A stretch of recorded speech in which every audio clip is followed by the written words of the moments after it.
Nebuchadnezzar, the Great Statue. Nebuchadnezzar's dream in Daniel chapter 2 is a foundational eschatological passage. Most scholars identify the four kingdoms of the Great Statue as Babylon, Medo-Persia, Greece, and Rome. But this interpretation has a fatal flaw. The author of Daniel tells us exactly who the four kingdoms are, and Rome is not one of them. The statue represents four successive empires: Babylon, Media, Persia, and Greece. While there are similarities between the statue in Daniel 2 and the beasts in Daniel 7, they are not explicitly the same vision. Understanding the statue correctly brings the entire prophetic timeline into focus. The fourth kingdom is not Rome, but Greece.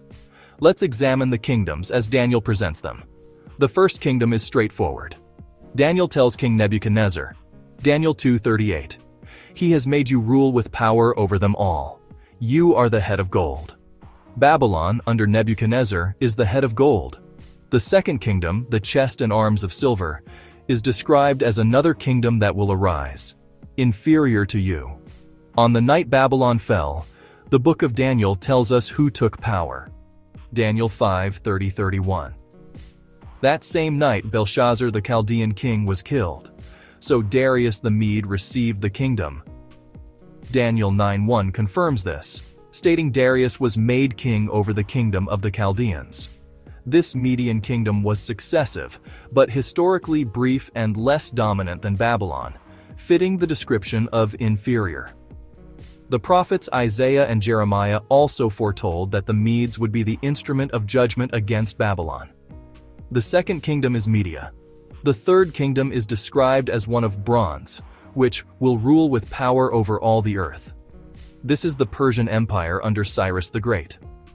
After the Medes, Cyrus founded the Achaemenid Empire, which became the largest the world had yet seen. He is the ruler who famously allowed the Jewish exiles to return to Jerusalem. The third kingdom is Persia. This brings us to the fourth kingdom, the legs of iron. Daniel 2:40. Then there will be a fourth kingdom as strong as iron, inasmuch as iron crushes and shatters all things. It will crush and break all these in pieces. This perfectly describes the Hellenistic conquest. In less than 4 years, Alexander the Great shattered the Persian Empire. His conquest was rapid, violent, and total, the fastest military collapse of a world empire in ancient history. The iron-like strength and destructive power of Greece is an exact match for the prophecy. The prophecy continues to the feet, a fifth kingdom, made of iron mixed with clay, representing a divided kingdom. After Alexander's death, his empire was split among his generals. From a Near Eastern perspective, the two most significant divisions were the Ptolemaic kingdom in Egypt and the Seleucid kingdom in Syria. Daniel 2:43 adds a crucial detail. They will combine with one another in the seed of men, but they will not cling to one another. This points directly to the dynastic intermarriages between the Ptolemies and Seleucids, which were attempted to create stability, but ultimately failed. These events are detailed further in Daniel chapter 11.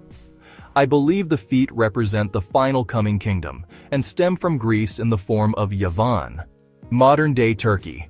The entire Greek worldview, from its philosophy to its political systems, has influenced Western civilization more than any other. It is this world system, standing in the last days, that the stone cut without hands will smash to pieces at the return of Yeshua. This stone will crush the statue, and the God of heaven will establish a kingdom that will never be destroyed. So, the four kingdoms of Nebuchadnezzar's dream are the head of gold, Babylon, the chest and arms of silver, Media, the belly and thighs of bronze, Persia, and the legs of iron with feet of iron and clay, Greece and its divided Hellenistic successors. This framework aligns perfectly with the rest of Daniel's prophecies, providing a clear roadmap for understanding the end times. For a deeper dive, follow the link in the description below. Maranatha.